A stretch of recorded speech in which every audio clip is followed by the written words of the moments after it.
Hi guys, George here from Zero Period Productions, and today we're diving back into Skyrim Anniversary Edition to show off another of the new content packs added to the game. This time, we're taking a look at The Cause, which is one of the longer quest creations, meant to be on par with Ghost of the Tribunal, which we've played through earlier for the channel. Ghost of the Tribunal focused in on Morrowind callbacks, bringing us countless items and artifacts from the Elder Scrolls 3, and The Cause does the same for Oblivion, going so far as to bring us a brand new Ayleid dungeon, inspired by the design of the Elder Scrolls blades. The quest starts when you receive news from a courier, and he hands you a note called Stranger's Plea. I come to you with an urgent plea. I've done unspeakable things which I have come to regret, and the consequences are imminent. If you know of the Oblivion crisis, then you know I make no jest when I say the fate of Tamriel is at stake. It would be safer for us to speak further in person. Meet me at the Shrine to Stendarr, located between Fort Greymoor and Rorikstead. I will bear my sins in Stendarr's presence. Perhaps he will grant me forgiveness. Skorvild. And I'm pretty sure that's a brand new shrine, or that... I don't think it's something that was already there. But I could be mistaken. I am continuing this from the playthrough of the save that I had for the other Anniversary Edition videos I had, so I do have my helmet that I got from Bittercup, the Grand Champion's helmet. I have the Indoril armor from Ghost of the Tribunal. So it's just kind of building on all of that, and it's a matter of me just getting more and more and more of the Creation Club items. Oh! Okay, I did not see you over there. Oh, you're a little strong. Oh, you're a little tanky for someone who's just wearing robes. Granted, I could also just stand to upgrade this sword, because otherwise, it's just not going to do much for me. Ooh! Oh, it does end now. You're right about that. Search the bodies for information. This ale probably has some information in it. I'll be taking that. Nothing on you, but can we just talk about how good the Mythic Dawn robes look? And granted, I realize it's also just partially because my ENB is highlighting some of the features on it. And it's also the Mythic Dawn robes, which are in the game anyway. That's vanilla, that's not new. But with the ENB, they just look really, really good. There have been whispers of traitors among our ranks, pathetic attempts to sabotage our mission. But nothing will stand in the way of Lord Dagon's Valken. Your duty is to seek out those who oppose us and eradicate them. Acolyte Skorvild and Priestess Enakane have gone missing. Find them. If there is any scent of betrayal, they must be swiftly destroyed. Afterward, travel to the excavation camp to await further instruction, but take the utmost precaution. The Vigilants Stendarr have increased their activity and may be aware of our presence. The dawn is breaking. Vonos.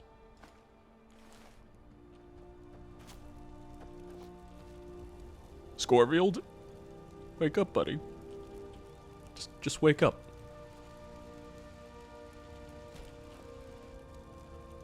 If that doesn't wake him up, nothing will.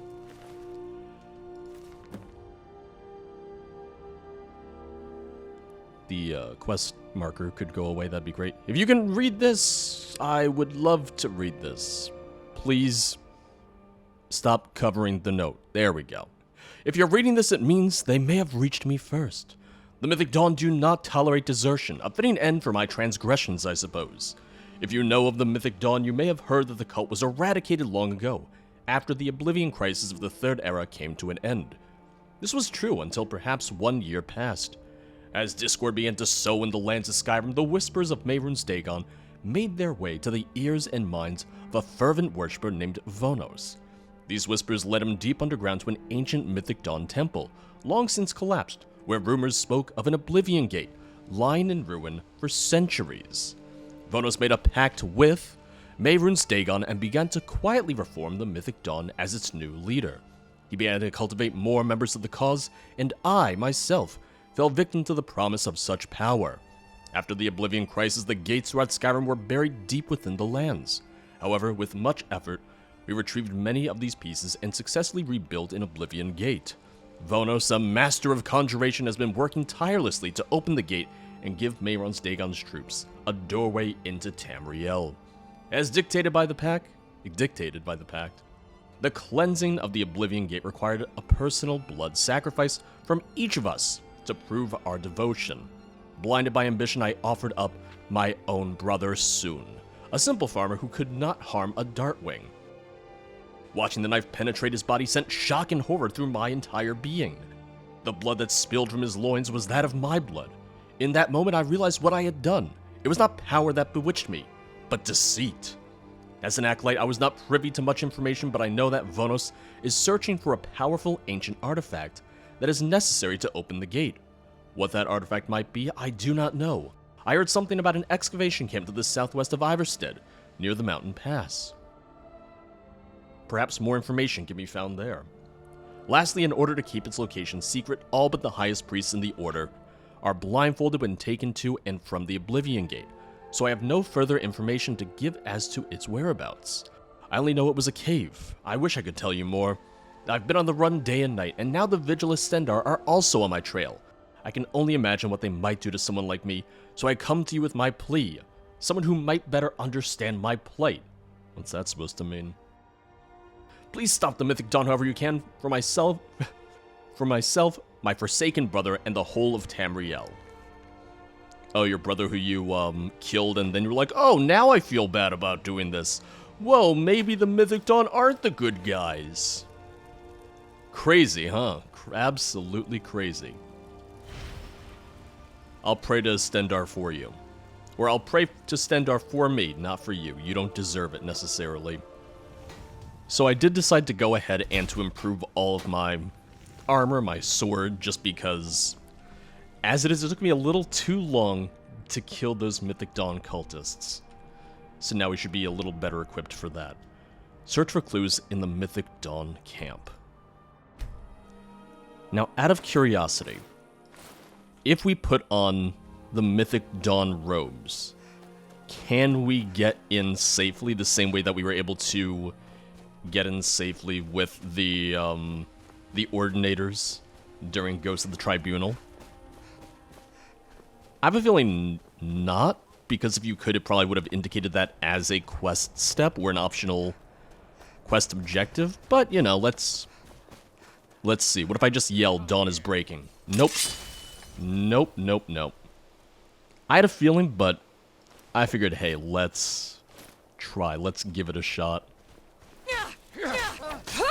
Okay, yeah, even with my upgraded sword, they're still a little stronger than I expected.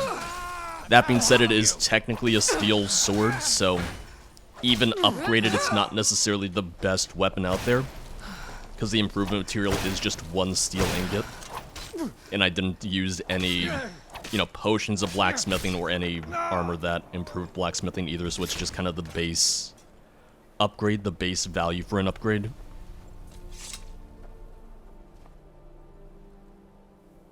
Excavation Leader's Journal. 2nd of Sun's Height, 4th Era, Year 201. Dawn is breaking. Vonos has successfully pierced the veil of the liminal barrier. But there is much work to be done. We have unearthed an anchor point, but must still reconstruct the gate itself. And even when it is complete, the veil of the liminal barrier remains. One of my scouts has returned from Brumo with promising information. The ancient Aliads are well known for their Welkin stones, rare ethereal fragments comprised of powerful meteoric glass. A great Welkin stone, the most powerful of these stones, was typically held within the heart of each Aliad city, but these stones have long since been plundered or lost to time. Researchers have speculated for centuries that more great Welkin stones may exist, but none have ever been found. The last great Welkin stone seen on record was in the 3rd Era, when it was snatched and used to bring the downfall of our Lord. Then it was ultimately Mehron's Dagon's doing. Then it was ultimately Mehron's undoing, but irony may be smiling upon us. Something of such power could be exactly what we need to bring the gate to full power. One researcher has set their sights on the ancient Aliad ruin of Rielle, as such a place where a great Welkin stone may exist. Many have explored its depths through the years, though none have ever found a trace of such a thing. Could a great Welkin stone truly be hidden within Rielle? I've told my scouts to capture this researcher and bring him to me. We must learn all that we can. My scouts captured the alien researcher from Bruma, but upon returning, the Vigilant Stendar were seen guarding the Pale Pass. My scouts had to detour through the wilderness of the Rielle Mountains to avoid them. Could the Vigil be aware of our movements? Is there a traitor among us? Okay, this is really, really long. Which is funny because there's honestly not even that much more information that you need. Like, this already tells you where you need to go. Jesus. Essentially, it's trying to give you the explanation for why you can enter Rielle through Skyrim and not through Cyrodiil, why you're not able to go into Cyrodiil, or why you don't have to go into Cyrodiil, rather. But, yeah. Alright, let's go. I like it. It's a good book, and I like that they did put in the time and effort to write all of these, but that was getting a little long in the tooth there, just for me personally. Down to Arcwind Point. Just ignore the dragon. Do not worry about the dragon. Do not care about the dragon. I don't care, you don't care, none of us need to worry about him. He's just minding his own business, I'm just minding my own business. Ooh.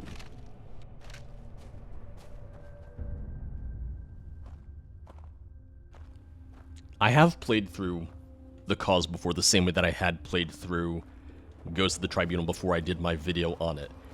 And I really enjoyed it. So I'm actually happy to play through it again through videos and whatnot. If anything, going through the Alien dungeon and everything, it made me wish that we had gotten Elder Scrolls Blades for PC. Because I remember when it was first announced, they even said that they hoped to bring it to every system that could support it. And they brought it to Switch, so, I mean, frankly, I feel like that means we could easily get it to run on PC, on Xbox, on PlayStation, and I love how well, I'm pretty sure at least, that on Switch you could transfer your account or that there was cross-save data. So if there was cross-save data for all those different systems, for Xbox, PC, PlayStation, Switch, mobile, I think that could be really, really good. I think that could be really, really great. Because there are things that I like about Blades, and honestly, once they started changing some of the monetization system in it, it became much more playable. It became much easier to just pick up, play, and not have to worry about all the timers and everything, which it was nice to see that they were willing to make those, in my opinion, necessary changes. Oh, he went down easy. I mean, I know he's very, very molted, so that probably had something to do with it, but damn. Now, how long are you? Ooh, alright. Not too long. That's not terrible.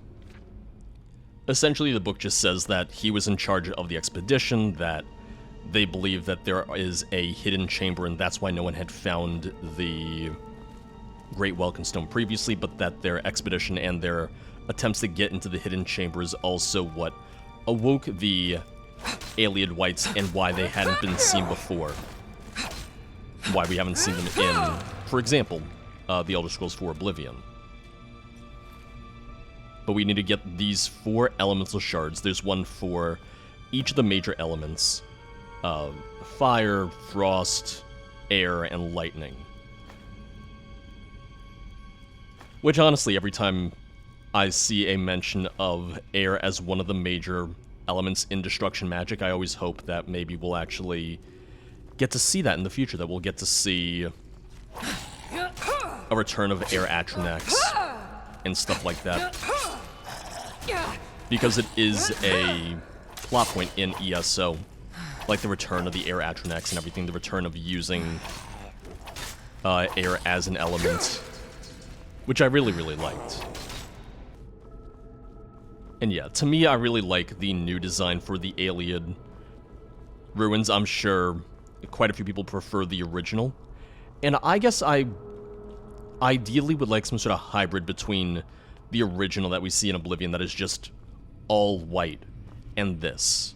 Like, maybe we'll do without as much of the intricate tiling and make that just kind of the basic white, but the gold accents on a lot of the pillars and the walls, I think, does add a nice little flair so that maybe everything doesn't look so monotonous. Also, as with a lot of the items that are inspired from the Elder Scrolls Blades, these are not straight ports, or imports rather, these aren't just asset flips. They did have to remake these assets in higher resolution, in higher polygon count, because obviously Blades being on mobile means that it does not have the same pixel density, does not have as many polygons as Skyrim did. Even though Skyrim's 10 years old, there's no way for it to run on phone. Don't tell Todd Howard that I said that.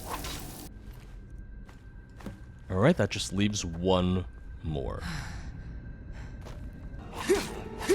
Also, my whole theory about there only being the one name for the whites and that being why some are stronger than others is incorrect, because now I've fought 2 white lords. Locate the Ayleid Elemental Shard Holders. And I know there was some discussion about how the Beyond Skyrim team might want to handle... Oh, come on, step on it, step on it. Might want to handle the new Ayleid assets. Oh, you cheater. You absolute cheater. Does it not set it off when he steps on it? Only me? And he dodged it? Wow, alright. Come on, come on. Oh, I'm like right on it, come on. Wow! How does that not hit him? He's just got real good dexterity, huh? So, if I remember correctly... Yeah. So they do you a favor by telling you which stone is which element, so that makes it a little bit easier. The pillars do show you what element it is supposed to be, so waves meet water. I'm just gonna go through the ones that I can tell for sure. Sun is light. Also, I already mixed these up. No, it's not the elements that I was thinking of. That's gonna be earth, because that's a mountain range. And this is going to be air.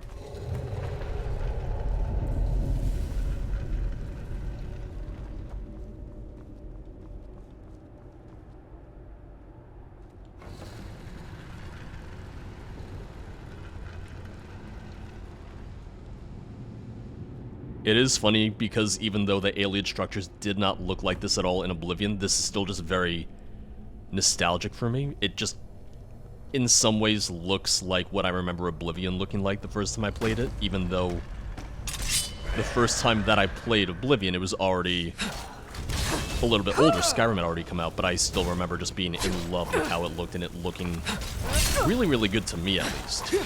Oh, I'm actually dying here. I'm actually dying here. Damn.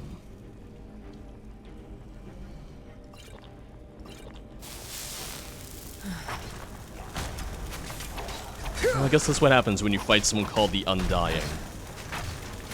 He doesn't die, you do. Okay, that doesn't desummon or kill the other whites. I wasn't sure, I was curious if it did. Alright, all the whites are dead. The Rielle key, 2 Welkin stones, the Staff of Elno Ede. Sprayed on the ground, it creates a wall of lightning that does 50 points of shock damage per second, absorb 8 points of stamina per second from the target, which is why it was killing me so fast.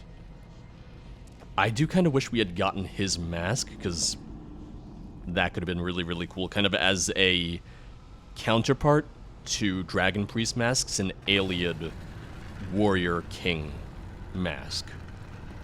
Now, to leave Rielle, you do have to push a switch in order to open up a shortcut in order to leave, because the way that you came in through there seals itself off. So after pushing that switch in the room where you place the 4 elemental stones, it opens up this gate, and then we're good to go. Or rather, it puts you back in Rielle, and then you leave Rielle, and then you're good to go, but you get the idea. And you have the Mythic Dawn fighting both the Whites, and I believe that is a Vigilant of Stendarr down there. I believe so, at least. Oh, well, they killed that Vigil. Enforcer right there. Ooh. Hell yes. Oh well. Must have run off. Oh, must have run off. I just watched you murder them, but no, I think they ran away. You, mind if I read your friend's diary? Our spies in the cities have reported hearing whispers of the Mythic Dawn among the populace. Though the last of those abominations were slain hundreds of years ago, we must take all reports seriously and stay alert. Word from our agents in Cyrodiil says that a band of mysterious travelers descended upon Bruma, where they asked a well-known researcher many questions about the Ayleid, the ruins of Rielle specifically. They also asked about the great Welkin stones which haven't been seen for hundreds of years. I'm sending a few scouts to the Pale Pass to keep an eye on things. If there is darkness at play, the light of the Vigil will find it. Once again, a very, very long journal that, honestly, a lot of it's just kind of bonus. A lot of it's almost just like flavor text. It doesn't really tell you much else. It doesn't really tell you anything new. But this is kind of meant to be the puzzle or the clue to finding where the Vigilant, or where the Mythic Dawn is hiding out. The mercy of Stendarr does not extend to Daedra worshippers. I know, you just killed a bunch of them. Walk always in the light, or we will drag you. Honestly, it's funny, because this is probably one of the few times where, the Vigilant of Stendarr don't seem as incompetent. Granted, a bunch of them died, but wow, they actually figured out where Daedra worshippers were and did something about it.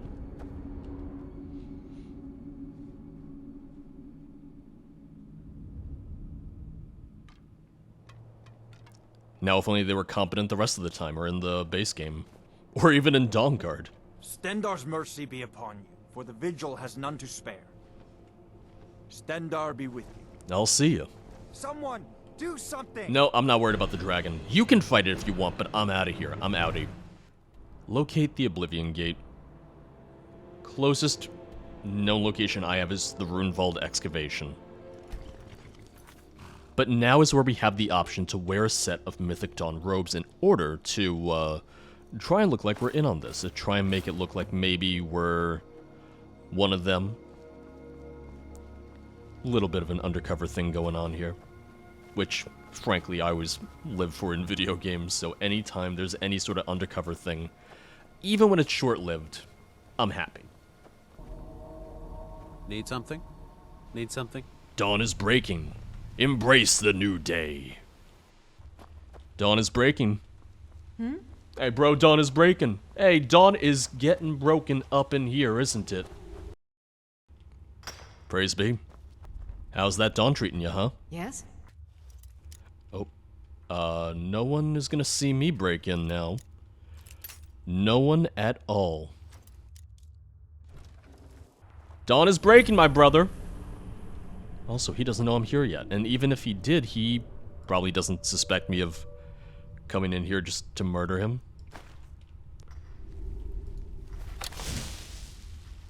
And sneak attack.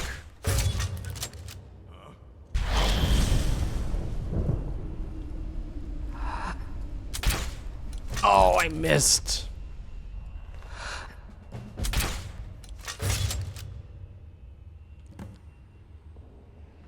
There's still one other person because I can hear them mining. Oh, there you are. All clear. All good. And there's Scorvield's brother, who he didn't care about killing until after the fact. He had no issue with having his brother sacrificed until he was already dead. And then he's like, wow, now I regret killing my brother. That's why I don't have any sympathy for him. The voice of Mehrunes Dagon permeates my dreams. At first it was a whisper, but has become a roar inside my skull. The seeds of strife and violence plague this land, the soil enriched by the blood of battle. Tamriel will soon be ripe again for my taking, for my vengeance is at hand, the voice says to me. I must heed his voice. What must I do, my lord? I've spent many countless hours, countless days in prayer to Dagon and have heard nothing. I finally took rest and had another dream. Dreams of fire, of smoke, heat upon heat. I was descending into a cavern further and further down. The heat began to cook and blister my skin. But I kept moving, ever downward, fire and smoke, heat and rock, and then I saw at the very mouth of Dagon, an Oblivion Gate. With a blinding flash, I then began to have visions of Akatosh, visions of dragons. What could be the meaning of this? I woke covered in sweat, and with a deep sense of purpose, I feel drawn eastward. I must heed the call. Dagon's voice led me to a cavern, deep within the Velothi Mountains. His worshippers used to gather here. I feel their presence. I feel his power. An Oblivion Gate is buried here. I can feel it. It is my destiny to reach it. I will spend night and day with pickaxe in hand until it's freed from this prison of stone. And, okay, once again, I just feel like at a certain point it becomes a little bit much. This, however, this piece is important. 14th of Last Seed, 4th Era, Year 201. Fevered visions haunt my dreams once more, and as the time draws near, I now understand what must be done. The Dragonborn prophecy foretells a chosen one will come forth.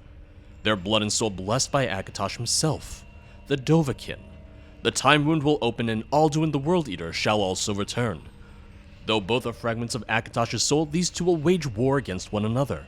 And as children of Akatosh, they will reap the vengeance of Mehrunes Dagon. But pain and suffering nor death will satisfy, only the ultimate betrayal will suffice. To open the Oblivion Gate, a ritual of the highest order must be carefully designed. An artifact of untold power must be corrupted, a great sacrifice made, and above all, the Dragonborn must become the unwitting instrument of Dagon's will. I will become the sacrifice, the final step. And as the Dovahkiin takes my life with blade in one hand and great Welkin stone in the other, they will complete the ritual and become the very key to opening the gate.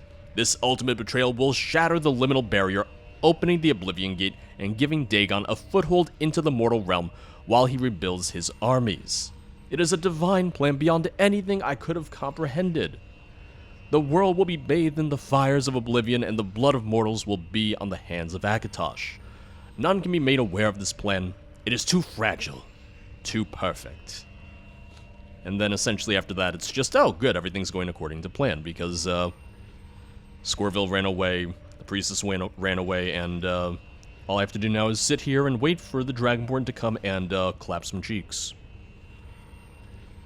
Let's put our actual armor back on, because we're probably going to get murdered a little bit in the Deadlands.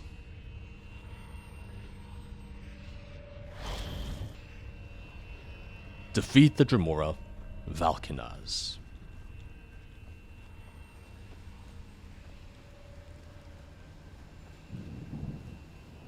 I guess what I find really impressive and really cool about all of this is that they made all these assets essentially for one-off dungeons. They created the entire Iliad tile set just for one dungeon. They did all of the Deadlands assets, the Oblivion assets, just for one dungeon. I think that's pretty cool. I think that really shows some dedication, some care, and also just some passion about wanting to create these new packs to be nostalgic, to be a great way of celebrating Skyrim and previous Elder Scrolls games. Now, the other thing is, this is one of those few instances where things look better lighting-wise without an ENB. Without the ENB, this looks much more like the Oblivion that you know, the Deadlands that you know from the Elder Scrolls 4. So I am going to keep that off here. Oh, I did not mean to hit the horse, although I think this horse is already angry at me. I think this horse already hates you. And the horse is actually a cool callback because they have a ton of Daedric and Atronach-style horses in ESO. So now it's cool that we get one of our own here. We get Scourge, which we will use and we will equip, because we need it after all.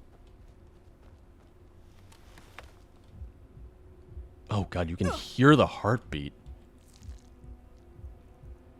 You get a spell tome to conjure the Daedric horse for yourself. And it's strange because you wouldn't necessarily think, oh, that'll just be in the one, essentially, chest here. You would almost expect it to be on somebody. Instead, you almost would have expected that to be on the Valkanaz instead. It's also a minor thing, but I really like that they even made sure to title it the Deadlands and not just Oblivion. Since Oblivion is many, many, many different realms, and the Deadlands is just Mehrunes Dagon's realm. Not all of them are the fiery brimstone. Which is a semi-common misconception, at least. Also, I am going to get murdered by all the fire. Oh, he has a lot of health. He's getting close, getting close. Although he's healing, he saw me heal, he figured he could do the same thing. Damn cheater.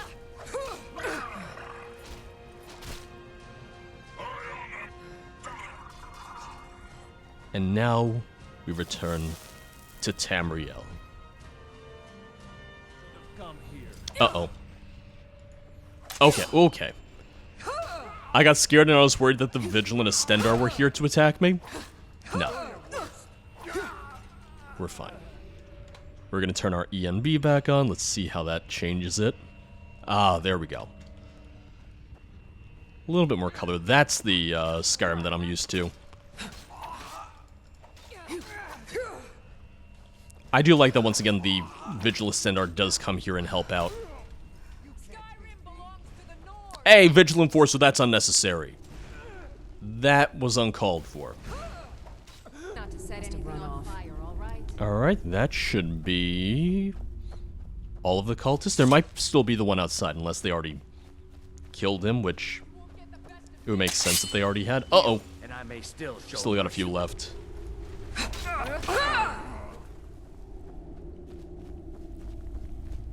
And we're clear.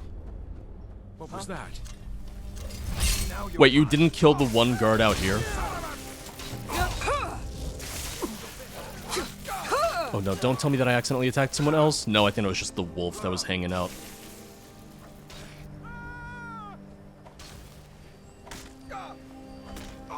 Ooh, he's just... This might take him a second. Skyrim belongs to the Nords. Okay, no, enough with that shit. Enough with the Skyrim belongs to the Nords. Unnecessary, frankly. Oh well. Must have run off. The mercy of Stendar does not extend to Daedra worship. No, I noticed. Just, don't hold me accountable for that, because I did not realize that I was a part of this. I didn't plan to open that gate. Thank you for watching The Cause, part of Skyrim Anniversary Edition. When I first played this, I was really pleasantly surprised by the questline, as I hadn't expected that we'd travel to the Deadlands at all. And I really liked that Bethesda did not include it in any of the promo materials or trailers. Having that as a surprise reveal really made the questline stand out much more. Between the Deadlands and the Ayleid Dungeon of Rielle, this is a creation that does a really great job at creating new and interesting encounters. I'm someone that really liked the design of the Ayleid dungeons and ruins in the Elder Scrolls Blades, and up-resing that and bringing that tile set to Skyrim felt really great. That, coupled with the Ayleid Wights, to provide us with new enemy types as well. One really interesting thing from a technical perspective is that the Ayleid tile set is included in the meshes for Skyrim once you update your game, meaning that even if you don't buy the Anniversary upgrade or buy the Cause standalone, you can still use that tile set in the creation kit to make your own Ayleid dungeon mods. Which also means that should mod authors create new dungeons in the Ayleid style, so long as you've updated your game to the version that released on Skyrim's Anniversary in November, you should be able to play those mods as well. One thing that the Cause leaves me wondering is how Creation Club content fits into canon, and if Bethesda would consider some of these quests and stories canon moving forward. For me, I liked the idea that the Oblivion Gates were done with, and that the end of the Elder Scrolls IV Oblivion meant the end of Daedric invasions as a whole. At the same time, I appreciate that they tried to explain why it would be possible for them to be opened again, and the use of your player, the Dragonborn, as a catalyst fits in really well, since it was the blood of the Dragonborn Emperors that had sealed the gates shut in the first place. The pack does not include as many new weapons and armors as Ghosts of the Tribunal did, but there's still some really great items. The Ayleid Staff, Scourge, and Torment, as well as 3 new ingredients from the Deadlands themselves, Bloodgrass, Harada, and Spittlestick. Not to mention the 2 new spells, the Summon Daedric Horse spell that we got from the Deadlands, and a brand new tome for summoning an Ayleid Lich, which can be crafted at the Atronach Forge using the Great Welkin Stone that you got, a ruined book, and a salt pile. Like I've said before with all of the Creation Club items, this is something that would benefit greatly from having voice acting, and I'd love to see mod authors do their own improvements to include more characters, give them voices, etc. But given that this is just one of several items included in the anniversary upgrade, I ultimately feel like I got my $20 worth from buying it. So far I've only shown off Ghost of the Tribunal, Bitter Cup, and the Cause, and those are 3 of the larger quest items, but there's still a lot more in addition to those. Thank you for watching, I'll see you guys soon with more Skyrim content. Bye bye.